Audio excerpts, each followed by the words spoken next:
తెలుగువారి number 1 choice Telugu matrimony. AP liquor scam case నిందితులకు ACB కోర్టులో చుక్కెదురైంది.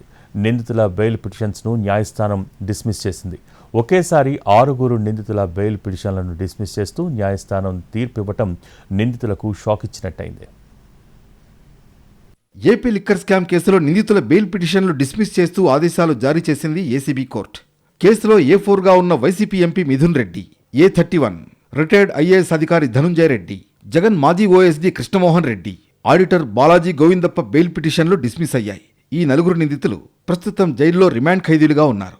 కేసులో మరో 2 నిందితులు ముందస్తు బెయిల్ ఇవ్వాలని పిటిషన్లు దాఖలు చేయగా వాటిని కూడా ఏసీబీ కోర్టు న్యాయస్థానం డిస్మిస్ చేసింది.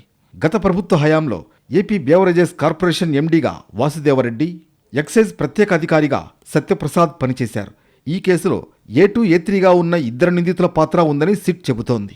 దీంతో 2 ముందస్తు బెయిల్ పిటిషన్లు, అదే సమయంలో అప్రూవల్ పిటిషన్లు కూడా దాఖలు చేశారు. అప్రూవల్ పిటిషన్లను టెక్నికల్ కారణాలతో కోర్టు రిటర్న్ చేసింది.